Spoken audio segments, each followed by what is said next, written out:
Mumbai local साखळी बॉम्बस्फोट प्रकरणात सर्व आरोपी निर्दोष। हायकोर्टाच्या निकालाविरोधात राज्य सरकारची सुप्रीम कोर्टात धाव।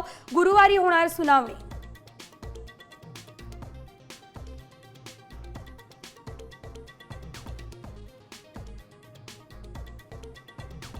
रायगड, रत्नागिरी आणि सिंधुदुर्ग जिल्ह्यामध्ये हवामान विभागाचा ऑरेंज अलर्ट। मुसळधार ते अतिमुसळधार पावसाची ही शक्यता।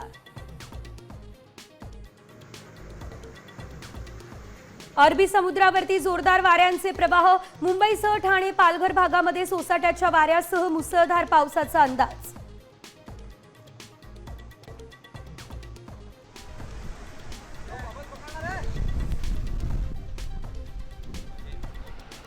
अकोला जिल्ह्यामध्ये मुसळधार पाऊस तर मन नदीच्या पुलावरून पाणी। बुलढाणा जिल्ह्याला जोडणाऱ्या शेगाव अकोट राज्य महामार्गावरील वाहतूक ठप्प।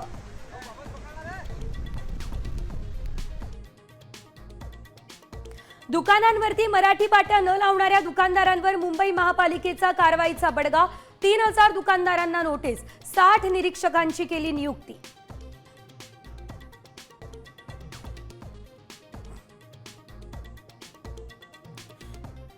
विधान भवनात हाणामारी प्रकरणी ऋषिकेश टकले सुटला जामिनावर। पडळकरांच्या कट्टर समर्थकाची नवी मुंबईमध्ये जंगी मिरवणूक।